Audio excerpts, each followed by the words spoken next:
you have just written a really, I think, important article in the Cradle about how 3 BRICS countries, we're talking about Russia, China, and Iran, have been coordinating, navigating, dealing, and wheeling around what has transpired over the last several months, especially Israel's incredibly dangerous aggression in Lebanon, in Iran, which has left the entire collective West kind of holding its breath about what might happen. Could you talk about what exactly Russia and Iran in particular we can begin, and then, of course, bring in China? But you had so much important information for people to understand and know about this burgeoning relationship and how it relates to what Israel is doing. And really now a lot of these recent moves are a response to Israel. That's pretty massive, and I think is not getting enough attention. So Pepe, to you. I'm sure in the US is not getting attention at all. All of us who follow American mainstream media, of course. First of all, because they don't understand the character of the interlocking strategic partnerships, Russia, China, Iran. They simply don't get it.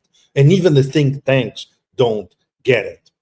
Well, China, let's say, oversimplifying, of course, China is more or less on the let's say in the backyard in the diplomatic front.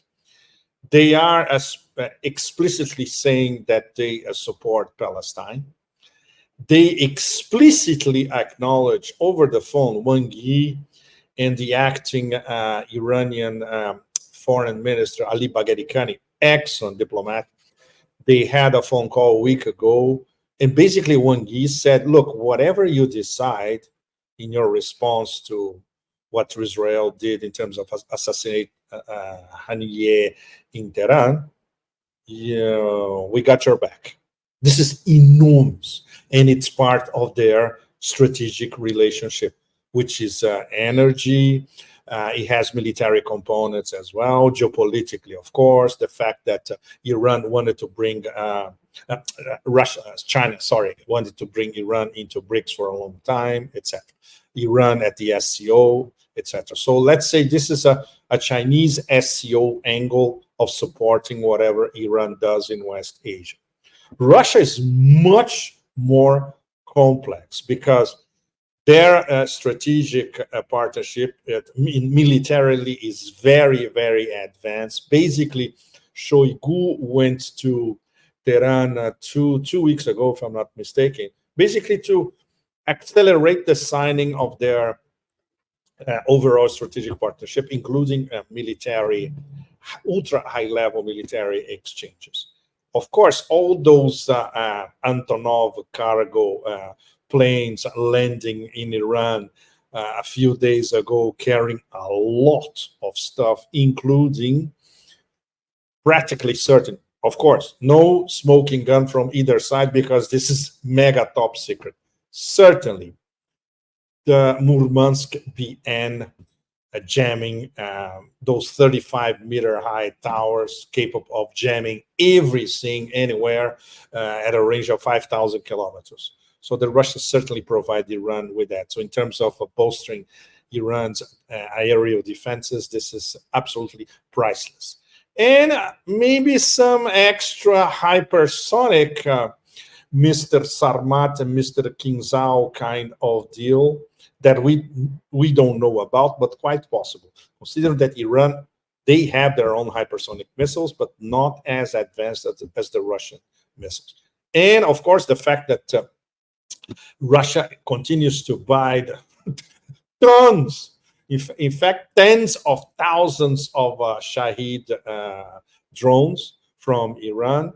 So Iran said, okay, we're going to need this, and this for our response. And the Russians said, oh, yeah, of course.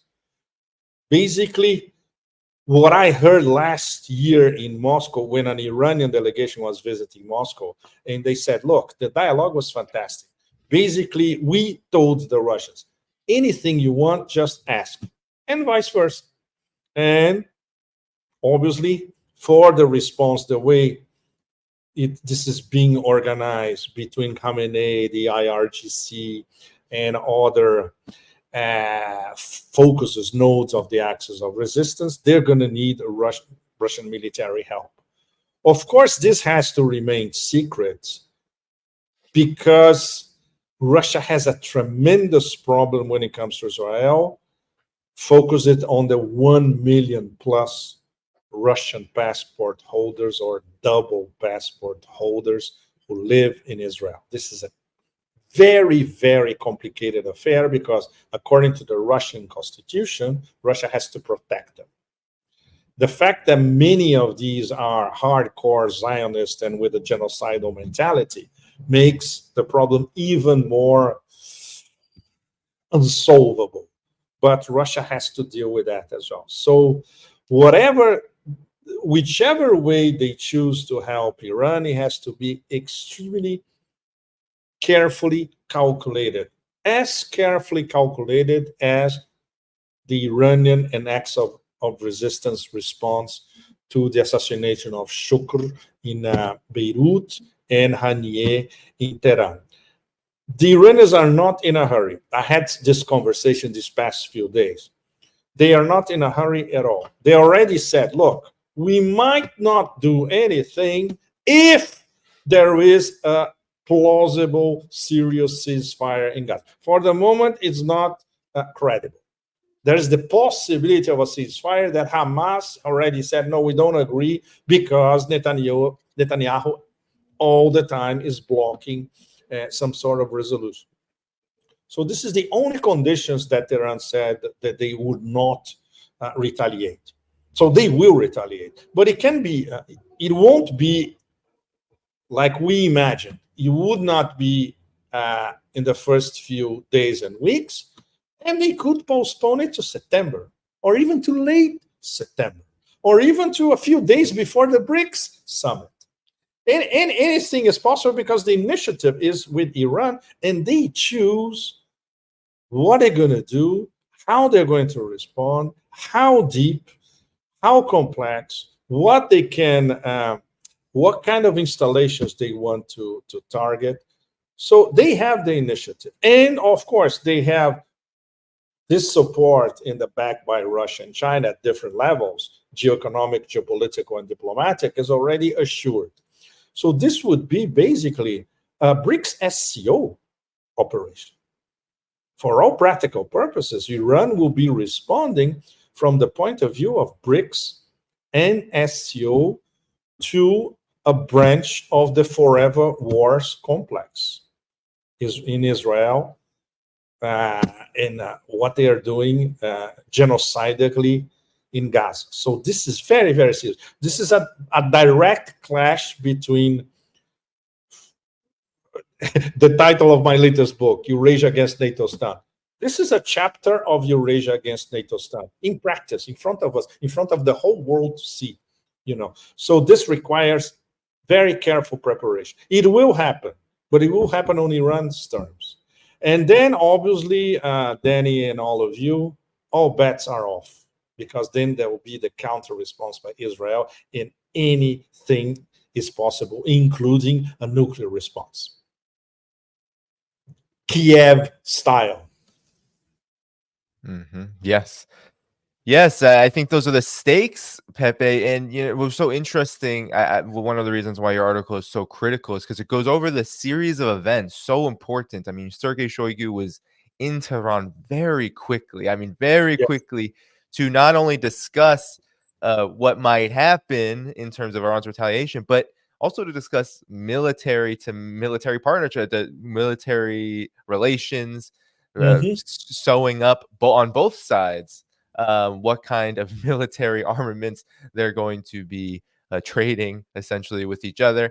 And then, of course, you had this very important meeting, too, that you mentioned with Mr. Abbas, the maybe not so legitimate president of the Palestinian Authority. But nonetheless, you said hours long worth of conversation with Vladimir Putin himself. True. And this comes after the Beijing Declaration, which Russia also helped engineer with China. It was brokered in China, but the Beijing Declaration, both Russia and China have been working so hard with Palestinian leadership around how to develop this kind of new unity government. So talk about how these developments also fit into this larger, as you said, BRICS supported BRICS aligned support for what Iran and, of course, the rest of the axis of resistance may do from here and into the future? Well, the Chinese, then they took the assassination of Haniyeh as a personal affront, as a diplomatic slap on their faces. You cannot do this in Asia and get away with it. All of us who have lived in Asia for decades, we know this on an everyday basis. These are the basic rules of life and interaction across Asia. You cannot have your interlocutor lose face in such a manner or basically insult him in front of the whole world. Only a few days after Haniyeh was one of the representatives of 14 different Palestinian factions coming to Beijing, invited by the Chinese, signing the Beijing Declaration, with Wang Yi putting the Chinese stamp of approval and support to the declaration. The Israelis kill the main negotiator of a ceasefire in Gaza. Well, I could take days explaining to all of you precedents in the Chinese diplomatic history to what happens to people who try to pull something of that caliber. And if Genghis Khan or Genghis Khan's heirs were still active in Asia, the response would be a pyramid of schools in Israel, at least. But okay, we're not there yet. But this was taken by the Chinese as a personal affront. So that's why they are even more implicated in diplomatic Chinese style, supporting everything concerning Palestine, Palestinian unity, Palestinian efforts, and of course the Iranian response to what Israelis did with the assassination of Haniyeh. And of course, Russia and China, they discussed this among them. And of course, they discussed with the Iranian leadership as well. We can, of course, it's not practically established, but those phone calls between Wang Yi and Lavrov, now they involve the acting Iranian foreign minister, Ali Bagheri Khan. They already appointed Agachi as a new, but it was not confirmed by parliament yet. So for the moment, the top diplomat in Iran, a negotiator of very, very serious stuff, is Bagheri Khan, extremely competent. And I'm sure they are talking, he's talking to Lavrov and Wang Yi, full time, absolutely full time. Just like Lavrov and Wang Yi talk full time about Southeast Asia, for instance.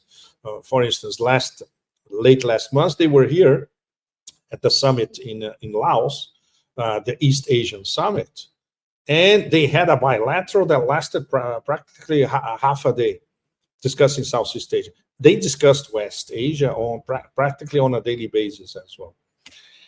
But the thing is how to calibrate this response to a point where they're not, the counter response by Israel not only will bleed Iran, but could bleed Russia and China in several ways, further on down the road or immediately.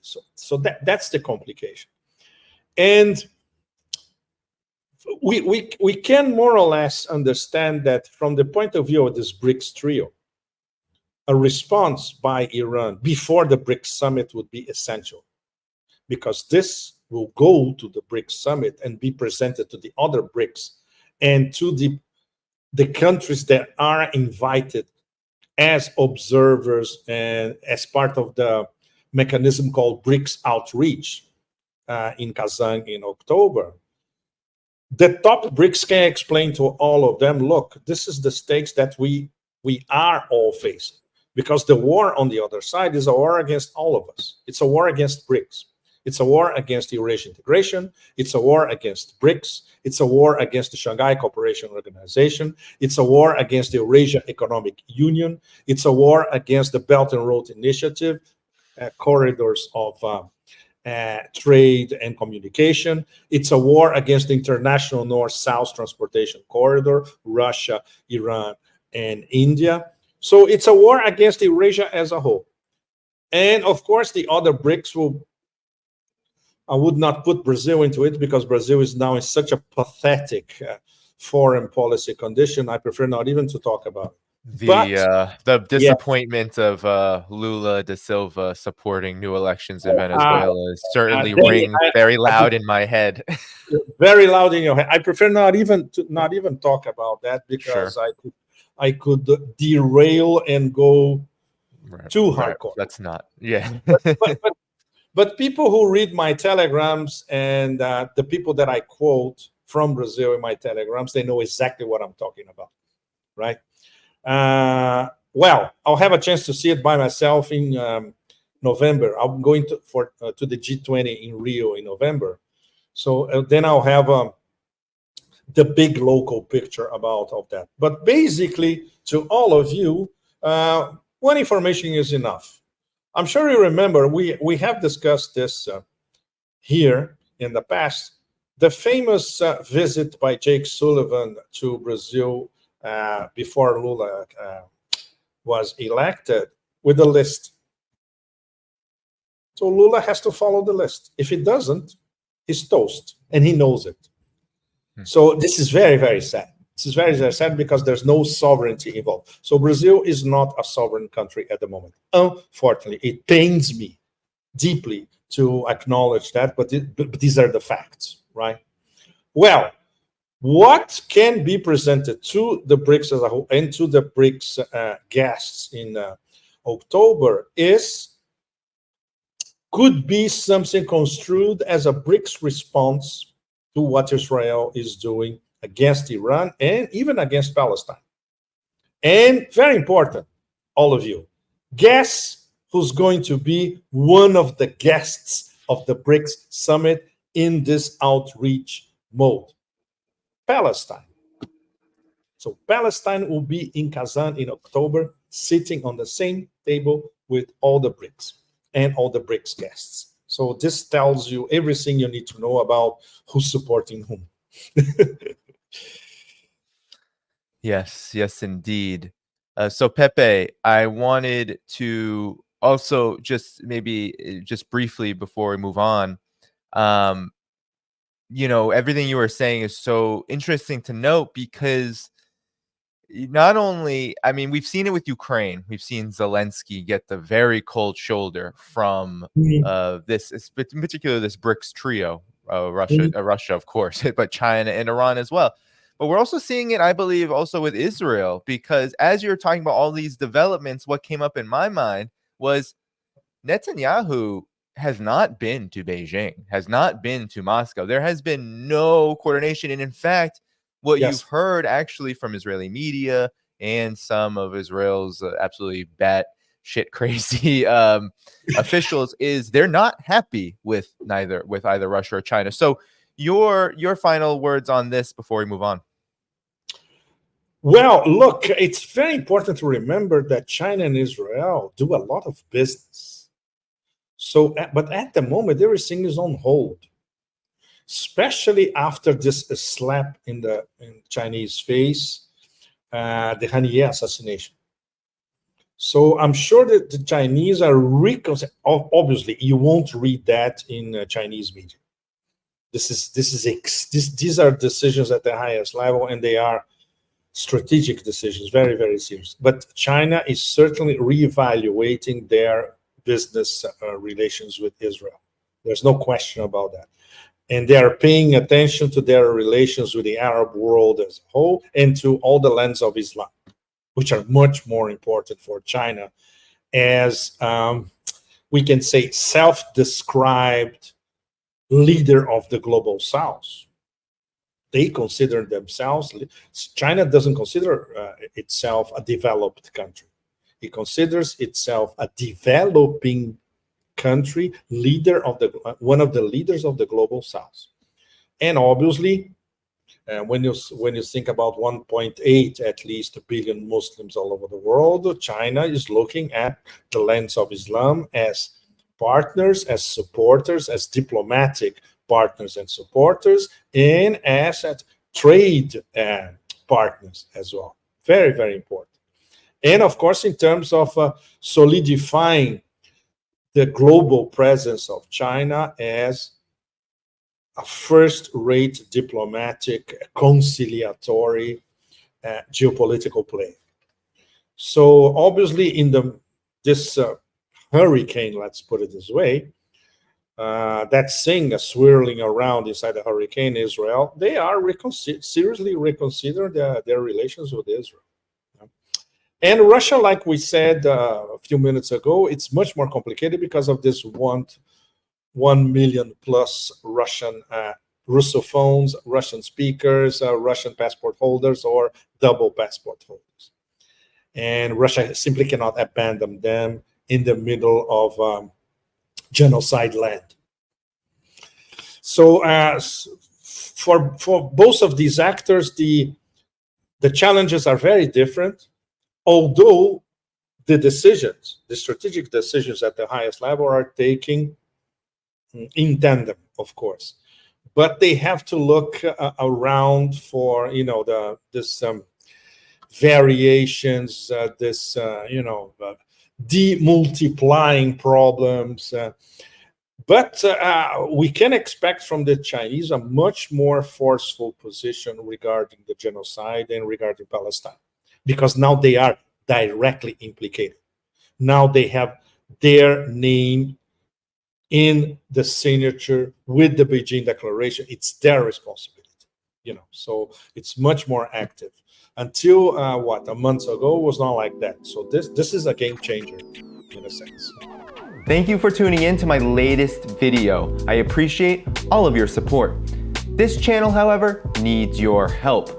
I am seeking to make this channel more sustainable in the long term and upgrade necessary equipment to ensure that this work continues onward and makes progress to give you all of the geopolitical analysis that you all deserve.